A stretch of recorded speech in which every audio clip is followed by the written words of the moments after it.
Hi everyone, जैसे कि आप सभी जानते हैं आज CA final direct tax and international taxation subject का पेपर था, एग्जाम था। और मेरे हाथ में इस टाइम पे CA final direct tax old course का डीटी का पेपर है, ओल्ड कोर्स का। तो मैं रिक्वेस्ट करना चाहूँगा कि जो न्यू कोर्स वाले स्टूडेंट्स हैं वो अभी इस वीडियो में अपना टाइम वेस्ट बिल्कुल ना करें, क्योंकि ये वीडियो पूरी की पूरी सीए फाइनल ओल्ड कोर्स के डीटी की पेपर के ऊपर बेस्ड है, राइट। तो न्यू कोर्स वाले अभी अपना टाइम वेस्ट ना करें, क्योंकि न्यू कोर्स का पेपर मैं बाद में डिस्कस करूंगा, अभी मैंने वो पेपर देखा नहीं है, राइट। अगर मैं रिव्यू की बात करूं मोटा मोटा कैसा पेपर आया, देखो जो ओल्ड कोर्स का पेपर है, ये जो मेरे हाथ में है पेपर, ये काफ़ी अच्छे लेवल का पेपर है और इसको कैटेगरी में डालेंगे हम एवरेज। रीजन बिहाइंड क्यों हम इसको एवरेज कैटेगरी में डाल रहे हैं, देखो पेपर थोड़ा सा लेंथी था, राइट।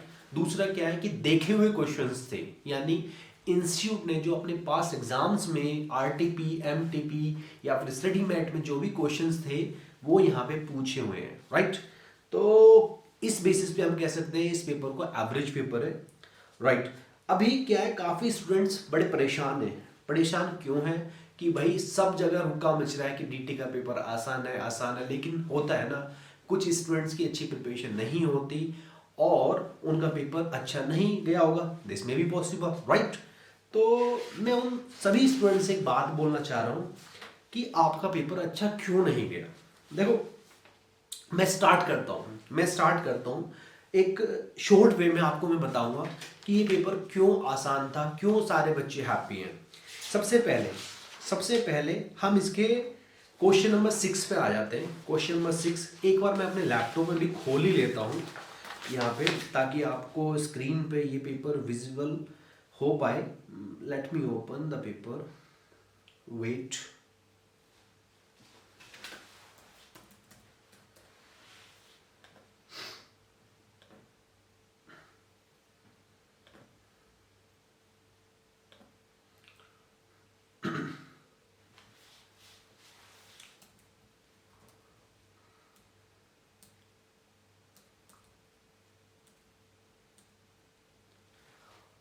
राइट, जैसा कि आप स्क्रीन पे देख पा रहे होंगे ये क्वेश्चन नंबर 6 है।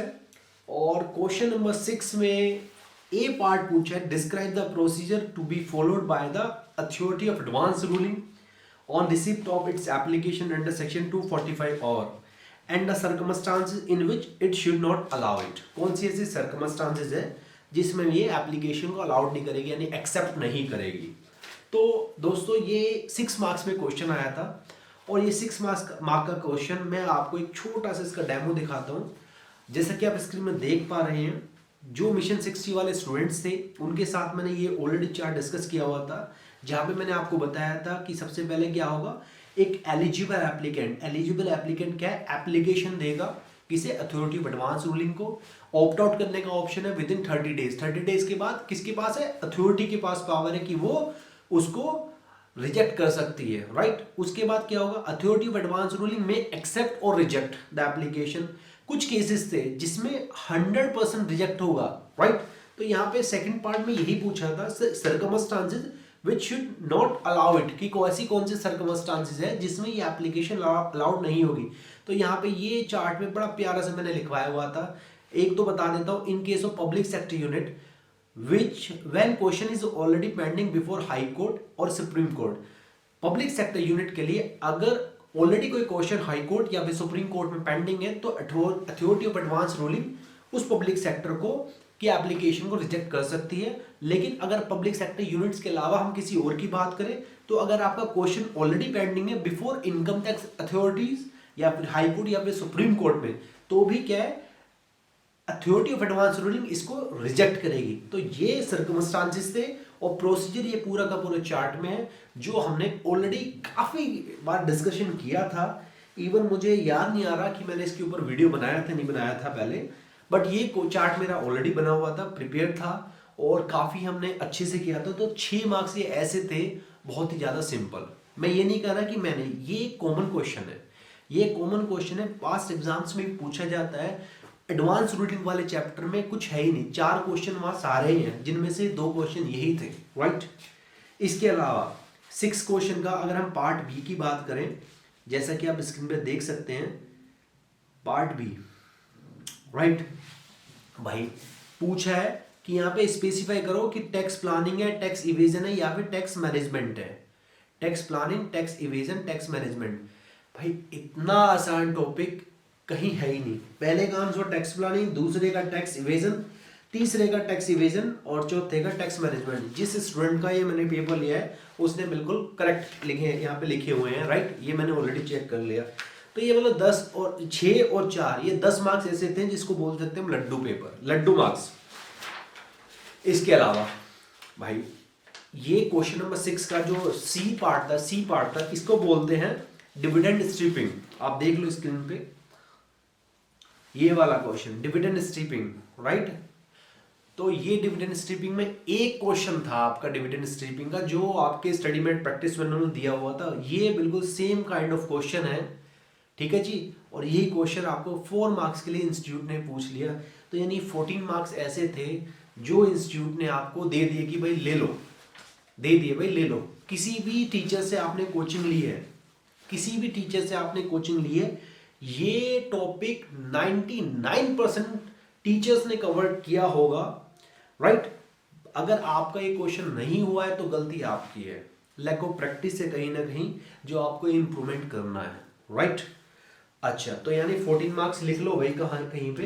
ये 14 मार्क्स ऐसे हैं जो हमने बहुत अच्छा बहुत आसान पेपर दिया था, जो कहीं ना कहीं हमारी ही वजह से लूज हुए हैं।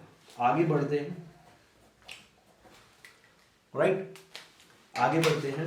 अब आते हैं हम फर्स्ट क्वेश्चन पे। आ जाओ क्वेश्चन नंबर फर्स्ट पे, यानी ये जो है क्वेश्चन नंबर तुलसी लिमिटेड वाला। आप स्क्रीन पे देख पा रहे होंगे, ये तुलसी लिमिटेड का है। इस क्वेश्चन में तकरीबन ABCDEFGH करके पॉइंट दिए हुए हैं और आई तक पॉइंट है। इसके बाद एडिशनल इंफॉर्मेशन में 3 पॉइंट और दिए हुए हैं। और नीचे आपसे क्या पूछा है, नीचे आपसे क्या पूछा है कि compute total income. Total income आपको कंप्यूट करनी है, ठीक है ना। साथ ही साथ यहाँ पे बोला है ignoring MAT and provision of section 115 BAA। आपको सेक्शन नंबर 115 BAA वगैरह नहीं लगाना, मैट भी नहीं लगाना, केवल आपको क्या टोटल इनकम कंप्यूट करनी है, राइट। ये 14 मार्क्स में क्वेश्चन। अब मेरे बच्चों, मेरे दोस्तों, मेरे स्टूडेंट्स, मेरे को एक चीज बताइए, आपने पिछले 6 महीने में अगर इनकम टैक्स GT की प्रिपरेशन करी है तो PGBP तो करा ही होगा ना। ये एक IPCC लेवल का क्वेश्चन था। ये आपके इंस्टीट्यूट के जो स्टडी मैट है उस स्टडी मैट में सेम काइंड ऑफ एडजस्टमेंट बहुत सारी दी हुई है दोस्तों। मैं कहता हूँ इसमें कितने पॉइंट्स है, ये तकरीबन 9 पॉइंट्स ऊपर और 3 एडिशनल पॉइंट्स, ठीक है ना। टोटल 12 पॉइंट्स है और ये कितना है 14 मार्क्स का क्वेश्चन है। यानी आपके ये जो 12 पॉइंट्स है, इन 12 पॉइंट्स को अलाउड डिसअलाउड करने का आधा मार्क्स, राइट, और आधा मार्क्स आप उसका करेक्ट एक्सप्लेनेशन लिखते हैं तो इस हिसाब से कितने हो गए यहाँ पे 12 मार्क्स तो ये हो गए। और जो 2 नंबर है इसने पूछा कंप्यूट द टोटल इनकम, यहाँ पे पूछा तो 2 नंबर में यहाँ पे आपको टोटल इनकम कंप्यूट करना है और साथ ही साथ क्या है आपको यहाँ पे प्रेजेंटेशन का ध्यान रखना है, राइट। नोट्स को प्रॉपर बनाना है। और लास्ट में एक लाइन दी है explain in brief the reason of treatment of each items. मतलब आपको एक्सप्लेनेशन देनी है, ट्रीटमेंट बताना है कि अगर कोई चीज अलाउड होगी तो क्यों होगी, डिसअलाउड होगी तो क्यों होगी। देखो भाई ये जो क्वेश्चन है 14 मार्क्स का, ये क्वेश्चन ऐसा क्वेश्चन है जो आपका 60+ स्कोर कन्वर्ट कराएगा। रीजन बिहाइंड इस क्वेश्चंस में अगर मान लो 12 एडजस्टमेंट्स दी हुई हैं, आप यार 5, 6, 7, 8 जिसका जितना कैपेसिटी हो उतना तो ठीक करोगे ना, क्योंकि यहाँ पे स्टेप मार्किंग होती है। तो ये एकदम मैं कहता हूँ चलो आप पूरे के पूरे 14 मार्क्स नहीं लेकिन 10 मार्क्स तो ले आओगे ना, क्योंकि ये क्वेश्चन है ही इस लायक, समझ रहे ना। तो थोड़ा सा यहाँ पे क्या है, ये क्वेश्चन बड़ा आसान था। अगर आप इसको प्रॉपरली अटेम्प्ट करते, प्रॉपर एक्सप्लेनेशन लिखते इसका, तो यहाँ पे 10 मार्क्स आप इजीली लेके आ सकते हो। तो 14 मार्क्स का जो था लास्ट क्वेश्चन और 10 मार्क्स का मैं यहाँ से लेके चल रहा हूँ। अब मैं लिखता हूँ 24 मार्क्स ऐसे थे जो इंस्टीट्यूट ने आपको दे दिए कि भाई आप ले लो, आप ले लो, राइट। मैं एक बार इसको ऐड कर रहा हूँ। फर्स्ट क्वेश्चन में मैं केवल 10 मार्क्स लेके चल रहा हूँ, हो सकता है कहीं थोड़ी बहुत गलती हो गई हो, एक दो एडजस्टमेंट्स में रह जाती हैं, तो उनको मैं इग्नोर करके चल रहा हूँ। अब आ जाओ क्वेश्चन नंबर 2 पे। स्क्रीन में हो आप भाई। Trust last time accredited income का आया था, रिपीट हुआ था मेरे ख्याल से न्यू कोर्स में भी और ओल्ड कोर्स में भी एक्रेडिटेड इनकम का। तो इस बार मैं चिल्ला चिल्ला के कह रहा था कि भाई ट्रस्ट का कॉन्सेप्ट कर लो, ट्रस्ट का कॉन्सेप्ट कर लो। और ट्रस्ट के कॉन्सेप्ट में ये दो क्वेश्चन है जो काफ़ी बड़े बड़े थे। अब ओल्ड कोर्स की अगर मैं बात करूँ तो प्रैक्टिस मैनुअल में यहाँ पे ये क्वेश्चन मेंशन थे, हालांकि फिगर चेंज है, राइट। और एडजस्टमेंट्स 90% एडजस्टमेंट्स इसमें सेम है, सिमिलर काइंड्स ऑफ एडजस्टमेंट हमने काफ़ी की हुई है। तो ये एक लड्डू क्वेश्चन था जो कि होना चाहिए था। तो 8 मार्क्स यहाँ पे जिस भी स्टूडेंट ने ये अटैम्प्ट नहीं करा। और हाँ, इसके बाद इसका जो बी पार्ट है, ये जो 6 मार्क्स का DTAA, भाई साहब DTAA वाले चैप्टर में टोटल 12 क्वेश्चन है। जो 12 क्वेश्चन का किनको मिला के कह रहा हूँ, MTP, RTP, स्टडी मेट वगैरह सबको मिला के अगर देखा जाए टोटल कितने हैं, 12 क्वेश्चन बनते हैं DTAA में जो आज तक पूछे गए। उनमें से एक क्वेश्चन था पास्ट एग्जाम्स में आया हुआ है ये क्वेश्चन, राइट, X और Y कंट्री वाला। तो यहाँ पे क्या है, आपको टोटल इनकम कंप्यूट करनी थी और साथ ही साथ यहाँ पे क्या है, टैक्स लायबिलिटी, टैक्स पेबल कितना है सुरेश का, यहाँ पे ये कंप्यूट करना था, ठीक है ना। अब किसी ने सरचार्ज जोड़ा है, किसी ने सेस नहीं जोड़ा, तो वो तो देखो आप जब इसको देखेंगे अपनी कॉपी को तभी पता लगेगा। अभी यहाँ पे मैं इसको फर्दर बहुत ज़्यादा एक्सप्लेन नहीं करता, लेकिन ये ऐसा क्वेश्चन था, अगर आपने DTAA पढ़ के गए हैं तो यहाँ से ये क्वेश्चन कर सकते थे। तो मैं मानता हूँ कि ये 8 और 6 14 मार्क्स का है। हो सकता है आपको थोड़ा बहुत एक दो सिली मिस्टेक हो जाए, तो मैं इस पर आपके 12 मार्क्स मान के चलता हूँ। किसी को ज़्यादा लग रहे हो तो बताओ यार, या कम लग रहे हैं तो बता देना, कमेंट बॉक्स में जरूर बता देना। तो यहाँ पे ये अगर मैं बात करूँ अभी तक तकरीबन 36 मार्क्स मेरे हो गए हैं, जो कि बड़े लड्डू हैं, ठीक है ना। ये पेपर वाकई में लड्डू पेपर आया था ओल्ड कोर्स के लिए। भाई DT सबसे टफ होता है और सबसे आसान पेपर DT का आ जाए यानी ग्रुप, तो आपका निकला आया है, समझ रहे ना, प्रोवाइडेड जो पहले 2 पेपर हैं कॉस्टिंग का और इसका का, वो अच्छे से गए हो। अच्छा, अब मैं क्वेश्चन नंबर 3 की बात करता हूँ। हाय भाई साहब, ये पहला क्वेश्चन आप स्क्रीन पे देखो, मैं यहाँ पे फिजिकली देख रहा हूँ। ये टिप्स वाला, टिप मतलब जब हम रेस्टोरेंट में जाते हैं और रेस्टोरेंट में वहाँ पे टिप वगैरह दे देते हैं। और सेकंड क्वेश्चन है वो लैंडिंग पार्किंग चार्जेस ऑफ, जब कोई प्लेन लैंड करता है, जापान एयरलाइंस का केस था आई थिंक सो पहला, राइट। तो 194C में TDS जाएगा। और इसके अलावा थर्ड केस था थर्ड पार्टी एडमिनिस्ट्रेशन, TPA वाला एक सर्कुलर है यहाँ पे TDS का। जब आप चैप्टर पढ़ेंगे तो TPA वाली इसके लिए सर्कुलर दिया हुआ है। भाई ये वो क्वेश्चन है जो मेन क्वेश्चन होते हैं। और फोर्थ तो इसमें है कि कोई जब बंदा बाहर से परफॉर्म करने इंडिया में आता है तो TDS के क्या प्रोविजन है। भाई कॉमन क्वेश्चन है यार, ये कॉमन क्वेश्चन है। 8 में से 8 मार्क्स आने हैं यहाँ पे आपके। ये जो थर्ड क्वेश्चन है ये 8 में से 8 मार्क्स का है TDS का। अगर आप पे TDS भी नहीं आता तो आपने किया क्या है अभी तक। अगर आपने इसमें सी मिस्टेक्स की है तो आपकी कोचिंग्स लेना बिल्कुल एकदम वेस्ट है दोस्तों, वेस्ट है। हे भगवान, इसका बी पार्ट देखो, ये बी पार्ट वाला क्वेश्चन तकरीबन आपको भी दिखा देता हूँ स्क्रीन पे यार। इंस्टीट्यूट के प्रैक्टिस मैनुअल में ये पास्ट एग्जाम्स में भी आया हुआ है क्वेश्चन, मुझे याद है May 18 में था I think so, as a remember. तो ये मतलब क्वेश्चन देखे हुए हैं, ये क्वेश्चन हर बंदा करके जाता है। अगर आप CA फाइनल में देन इट्स योर ड्यूटी कि आप यहाँ पे क्वेश्चन को करके जाए, समझ रहे हैं। तो ये मैं 14 के 14 मार्क्स यहाँ पे कहता हूँ कि आप यहाँ पे टारगेट कर सकते थे, मैं इसको 14 कर लिखता हूँ, राइट। अभी मेरा टोटल हो गया। अभी मेरा क्वेश्चन नंबर 4 और क्वेश्चन नंबर 5 जो कि इस पेपर का एक अच्छे लेवल के क्वेश्चन है, उनको छोड़ देता हूँ। तो मेरा तकरीबन 4 8 2 10 की 0 हासिल हो 1 5 तकरीबन 50 मार्क्स का मेरा ऐसा पेपर है। और अभी मैंने 2 क्वेश्चन पेंडिंग है, जिसमें से क्वेश्चन नंबर 4 और क्वेश्चन नंबर 5 पेंडिंग है, एक मैंने छोड़ना है, ठीक है ना। 50 मार्क्स का पेपर इंस्टीट्यूट ने लड्डू पेपर दिया है। और बात करता हूँ मैं MCQ की, यार 30 नंबर के MCQ आते हैं। अगर मैं आँख मीच करके टिक्के भी मारूँ ना तो 10 MCQ तो मेरे वैसे ठीक हो जाए, समझ रहे हैं ना मेरी बात। तो 20-25 तो अगर आपने पढ़ा होगा तो 20 से 25 MCQ आप कर सकते हैं। तो 50 यहाँ से स्कोर करो, 20 से 25 MCQ से स्कोर करो, 20 25 और 50 कितने हो गए, 75 हो गए, ठीक है ना। और अभी मेरा एक क्वेश्चन पेंडिंग है जो मैंने एनालाइज नहीं करा, मान लो उसमें मैं 8 नंबर मान लेता हूँ, 4 और 5, जो कि काफ़ी स्टूडेंट्स को टफ लग रहा है क्वेश्चन। इसमें ट्रांसफर प्राइसिंग और असेसमेंट के कॉन्सेप्ट है, असेसमेंट जनरली स्टूडेंट नहीं करता, राइट। तो